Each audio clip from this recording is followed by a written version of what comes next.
अपने को विचारों से अलग देखो। ये कैसे हो सकता है? विचारों से अलग अपने को देखो, ये क्या है?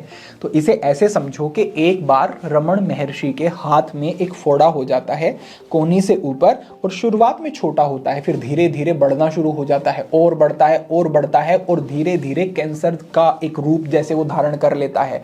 बहुत ज्यादा कष्टप्रद स्थिति हो जाती है। डॉक्टर आते हैं और कहते हैं कि आपको तो बड़ा कष्ट हो रहा होगा, आपके शरीर में तो बड़ी वेदना हो रही होगी। तब रमण महर्षि कहते हैं कि वेदना शरीर को हो रही है, मुझे थोड़ा ही ना हो रही है। मैं तो आनंदित हूं, मैं तो सुखी हूं। हाँ, वेदना शरीर को होगी, मैं भी देख रहा हूं, जैसे आप देख रहे हो क्या स्थिति है, ऐसे ही मैं भी देख रहा हूं।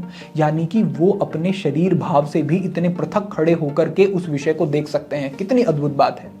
ये तो चलिए एक ऊंची साधना की बात है, लेकिन आप ये समझें कि अपने को इतना तो आप सक्षम बना ही सकते हैं कि जब इस तरीके के काम के भोग के विचार आए, तब आप तटस्थ होकर के अपने को अलग खड़ा कर लें और देखें कि अच्छा, ये विचार आ रहा है, इसने मुझे बड़ा कष्ट दिया है, अब से पूर्व इसके कारण मेरी क्या स्थिति बनी है, अब से पूर्व मेरे शरीर को और मन को क्या क्या क्षति इन विचारों के कारण हुई है, ये मेरे हितैषी नहीं है, मन के ये विचार गलत हैं। जब इस तरीके का चिंतन आपने कर लिया, तो मैं कहता हूं कि जिस तरीके का फ्लो एक आ जाता है ना, काम का वेग आ जाता है, मैं पक्का कहता हूं कि आप उससे पृथक हो जाएंगे। केवल थोड़ा सा आपको अपने को अलग खड़ा करके लॉजिक से सोचने की और पूर्व के अनुभव को एक बार याद करने की जरूरत है।